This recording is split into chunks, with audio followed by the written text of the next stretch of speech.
Assalamualaikum warahmatullahi wabarakatuh. Perkenalkan, nama saya Wijatul Hafiza, NPM 212101086, Fakultas Syariah, Prodi Hukum Keluarga Islam, kelas C. Di sini saya ingin menjelaskan sedikit tentang materi tokoh-tokoh yang berpengaruh dalam perkembangan filsafat hukum Islam serta pemikirannya. Tokoh filsafat Islam dan pemikirannya. Yang pertama, Al-Kindi meyakinkan bahwa definisi filsafat tanpa menyatakan bahwa definisi mana yang menjadi miliknya.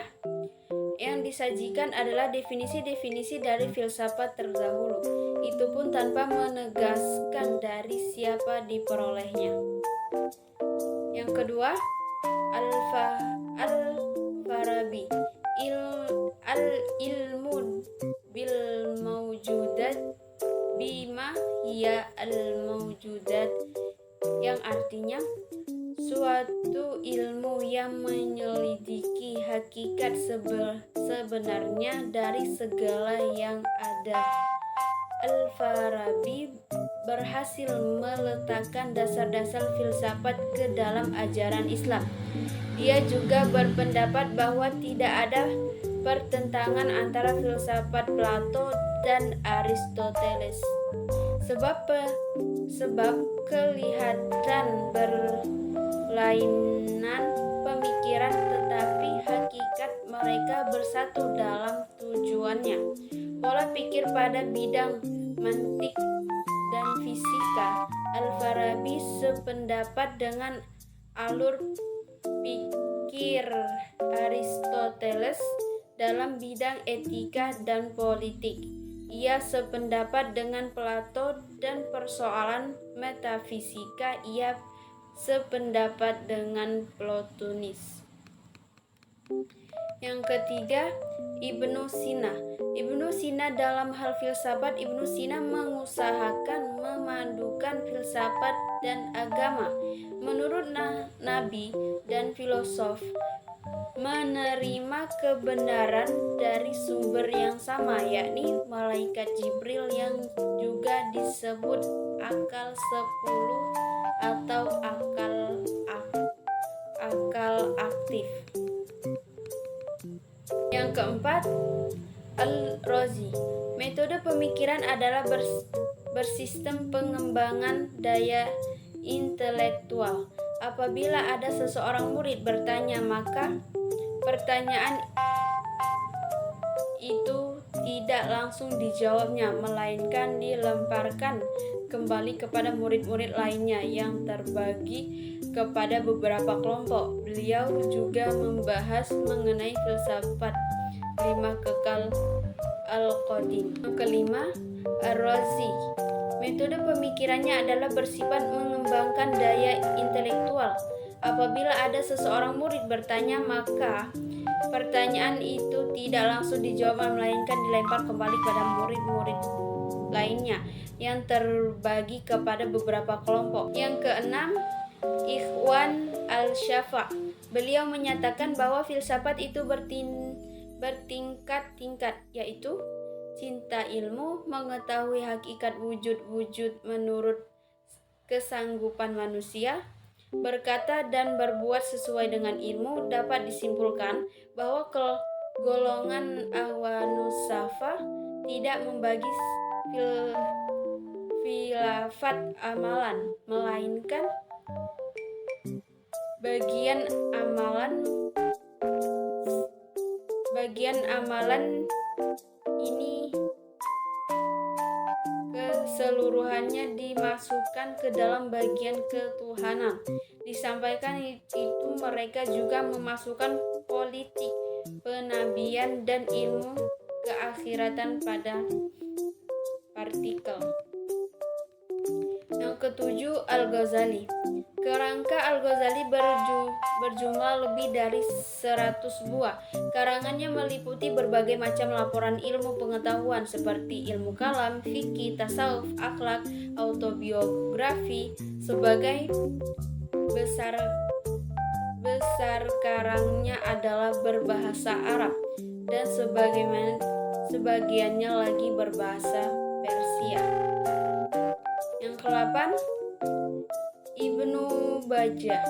Ibnu Baja adalah ahli yang menyadarkan bahwa teori dan praktik ilmu matematika, astronomi, musik, mahir ilmu pengobatan, dan studi-studi spektakuler seperti logika, filsafat alam, dan metafisika, sebagaimana yang dikata Debord dalam The History of.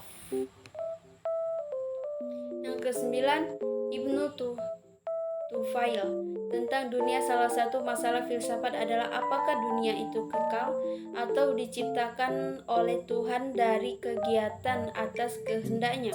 Dalam filsafat musik, Ibnu Tufail sejalan dengan kemahiran dialeksinya menghadapi masalah itu dengan tepat, sebagaimana tidak seperti pendahulunya tidak menganut doktrin saingannya sekalipun dia tidak mendamaikannya. Yang ke-10, Ibnu Rushd. Pencarian Tuhan Ibnu Rushd meneliti berbagai golongan yang timbul dalam Islam. Menurut pendapat dia, yang paling terkenal ada 4, yaitu Asy'ariyah, Mu'tazilah, Batiniyah, dan Hasyimiyah. Masing golongan mempunyai kepercayaan yang berlainan tentang Tuhan dan banyak memindahkan kata-kata syarak dari arti lahirnya kepada takwilan yang disesuaikan dengan kepercayaannya. Selanjutnya, karya yang dihasilkan Al-Kindi. 1. Al-Kindi ila al-mutasil bil al-fasaf al-ula tentang filsafat pertama. Yang kedua, tentang filsafat yang diperkenalkan dan masalah-masalah logika dan musik serta metafisika. Yang ketiga, tentang filsafat tidak dapat dicapai kecuali dengan ilmu pengetahuan dan matematika. Yang keempat, Al-Farabi. Yang pertama, pertemuan atau penggabungan pendapat antara Plato dan Aristoteles. Selanjutnya, Al-Barabi. Pertama, pertemuan atau penggabungan pendapat antara Plato dan Aristoteles. Yang kedua, mencari kebahagiaan. Yang ketiga, hakikat kebenaran. Pemikiran utama pemerintahan. Selanjutnya, Ibnu Sina. Yang pertama, buku tentang penyembuhan. Yang kedua, ringkasan dari buku Asy-Syifa. Yang ketiga, buku ilmu kedokteran. Yang keempat, buku ilmu kedokteran. Yang kelima, buku tentang musik. Yang keenam, untuk Abul Hasan Salik.